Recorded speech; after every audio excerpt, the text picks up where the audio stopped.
герцог Астарот, богиня любви Инанна. 29-й дух зовется Астарот.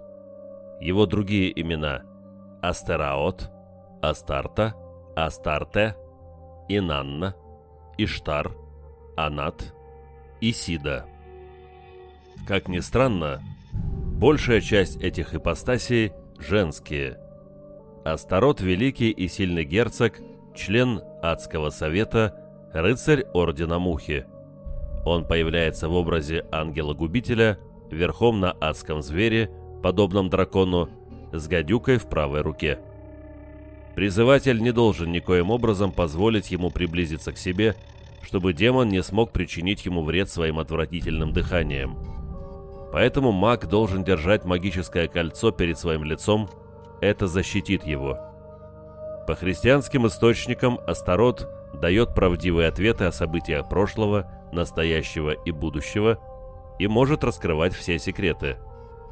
Он расскажет о падении духов, ангелов и объяснит причины своего собственного падения. Иоганн Вейер утверждает, что себя Астарот считает павшим и не по собственной воле. Он может делать людей прекрасно разбирающимися во всех свободных науках. В народной книге о докторе Фаусте 1587 Астарот назван в числе 7 главных духов ада, которые посетили известного чародея по его просьбе. Речь идет о книге под названием «История о докторе Иоганне Фаусте, знаменитом чародее и чернокнижнике, как на некий срок подписал он договор с дьяволом, какие чудеса он в ту пору наблюдал, сам учинял и творил, пока, наконец, не постигло его заслуженное воздаяние. Большей частью извлечено из его собственных посмертных сочинений и напечатано, дабы служить устрашающим и отвращающим примером и искренним предостережением всем безбожным и дерзким людям. Послание апостола Иакова IV. «Будьте покорны Господу, противоборствуйте дьяволу, и он бежит от вас». Вышла в свет во Франкфурте на Майне в 1587 году в издании книгопродавца Иоганна Шписа. На русский язык переведена Раисой Васильевной Френкель. Он явился в образе дракона и так вошел прямо на хвосте. Ног у него не было, хвост окрашен, как у ящерицы, брюхо толстое, спереди 2 короткие лапы, совсем желтые, а брюхо изжелто-белое, спина коричневая, как каштан, на ней острые иглы и щетина в палец длиною, как у ежа. Астарот – один из 4 адских князей сторон света, правящий на западе. В Черном Вороне, 16 век, он назван одним из 4 губернаторов преисподней. Согласно «Анатомии меланхолии» 1621 год Роберта Бертона, Астарот – князь 8-го чина демонов, обвинителей и соглядатаев, дьяволов, обвинителей или клеветников, которые доводят людей до отчаяния. В магических книгах Гримориум Верум и Гран Гримуар Астарот – великий герцог наряду с Люцифером и Вельзевулом, составляющий верховную триаду злых сил. Область его влияния – Америка. Здесь приводятся его печать, символы и заклинания. Астарот, Адор, Камесо, Валуэритуф Маресо, Лодир, Кадомир Алуэль, Калнисо Тели Преорим Веорди, Куревиорбас, Камерон, Вестуриэль, Вульнаве, Бенез Меус Калмирон, Ноард Ниса, Ченибранбо Бразо Табрасол. Приди, Астарот. Аминь. Его главные подчиненные – Саргатанас и Набериус. К его поддержке взывают при вызове более мелкого духа, например, Люцифуга Рофокаля в Гран-Гримуар.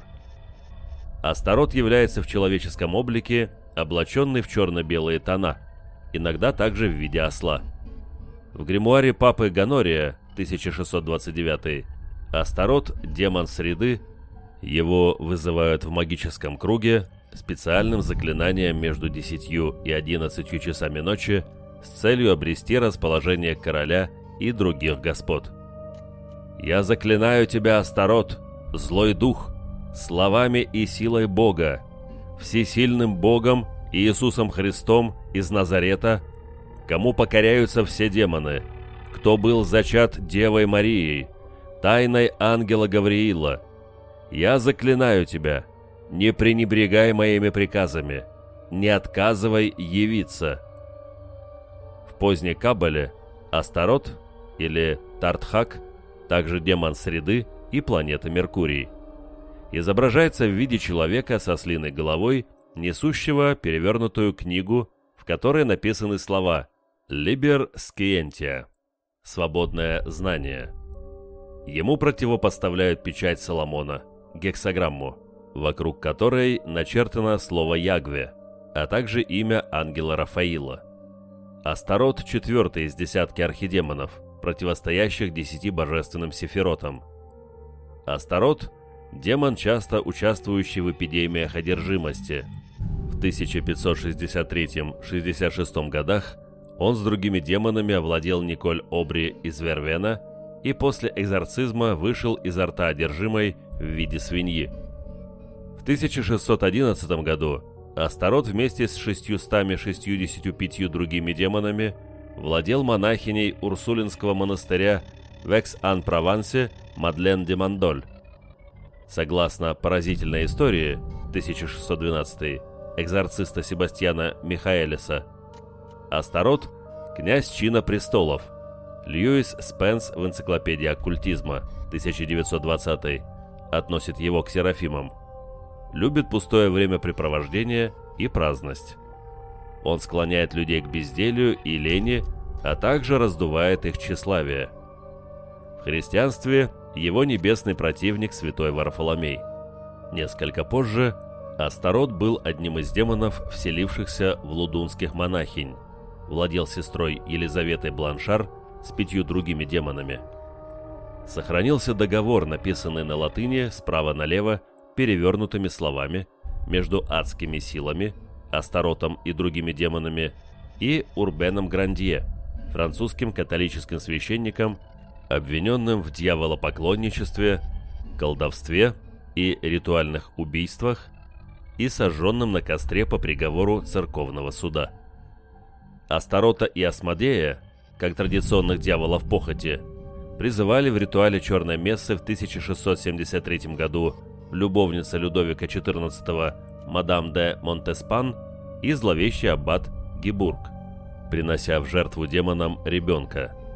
«Астарот, Асмодей, дружественные князья, я призываю вас принять в жертву этого ребенка, которого я подношу вам с просьбой, чтобы король и дофин сохраняли свое расположение ко мне, чтобы меня почитали принцы и принцессы двора, и чтобы король не отказывал ни в одной моей просьбе, как для блага моих родственников, так и вассалов».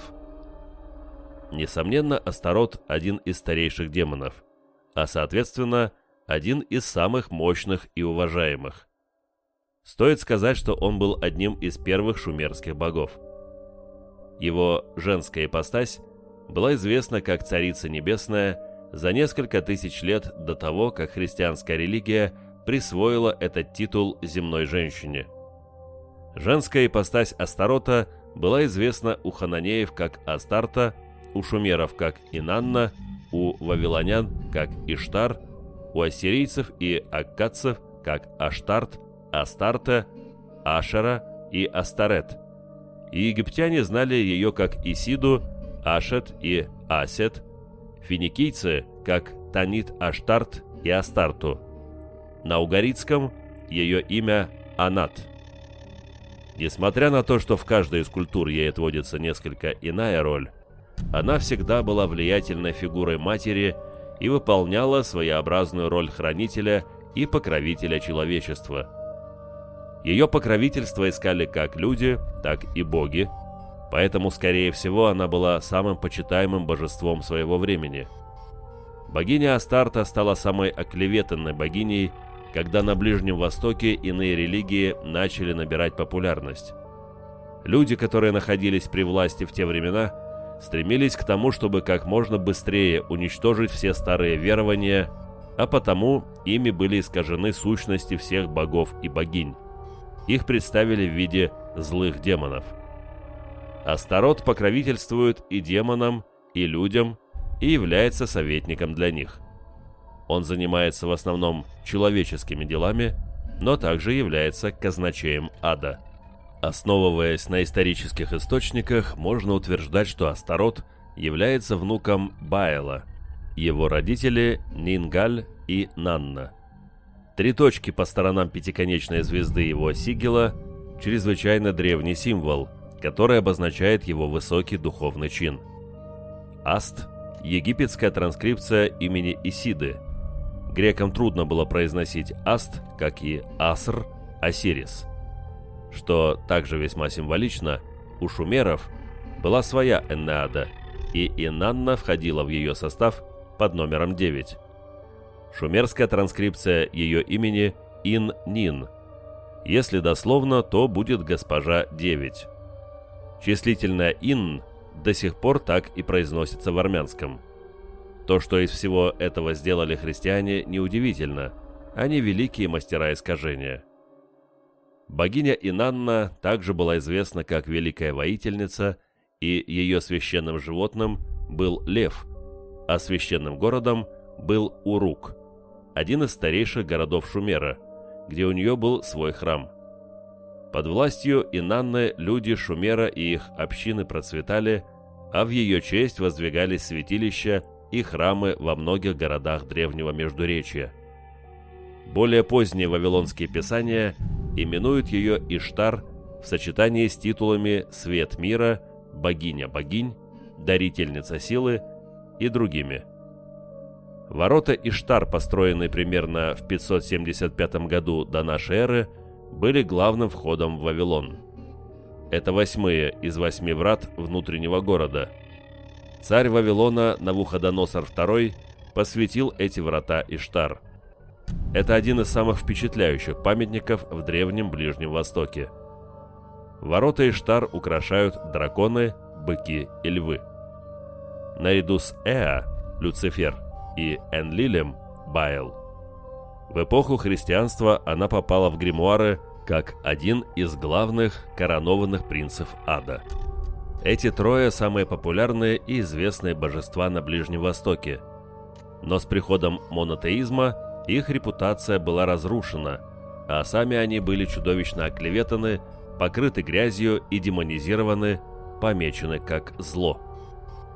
Несмотря на то, что Сидон уважают, нельзя забыть, что его богиней была Аштарт, имя, которое израильский писец изобразил 5 согласными «штрт» и озвучил гласные так, чтобы слово напоминало еврейское слово «позор», таким образом превратив сидонскую богиню в Астарет, ублюдок по-еврейски. Отрывок из «Восстановления Сарепта» финикийского города Джеймса Причарда, 1978. В основе различных вариантов написания имени Астарта лежат буквы Тел-Амара. Еврейское слово «Астарет» возникло, когда раввинская школа Масарета в VI веке решила принять традиционную систему, чтобы компенсировать отсутствие гласных в письменном иврите и в то же время вставить в имена нееврейских божеств гласные слова «бошет», что означает «мерзость». Отрывки из «Кто есть кто» в неклассической мифологии Эгертона Сайкса, 1993. Астарот дает правдивые ответы о прошлом, настоящем и будущем. Он открывает все секреты и обучает свободным наукам. Он навевает вещие сны или видения о будущем и дает знания о неизвестном. Он дарует дружбу стоящих у власти и представляет роскошь и наслаждение. Когда контакт призывателя с демоном доходит до нужного уровня, Астарот является в облике Инанны, высокой, красивой и элегантной богини со светлой кожей и длинными светлыми волосами. Все, что она делает с легкостью и изяществом. Она помогает только тем, кто является ее последователем. Тем же, кто хочет использовать ее способности для совершения несправедливости, будет отказано. Астарот управляет 40 легионами духов. Наиболее благоприятное время для призыва с 31 декабря по 10 января и с 18 по 22 сентября в дневное время. Ранг – герцог.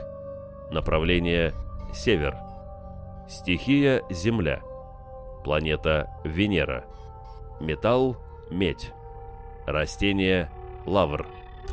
Цвет – зеленый, коричневый, красный, синий. Благовоние – сандал. Зодиак – Козерог. Слова призыва: Таса Алора Форен Астарот.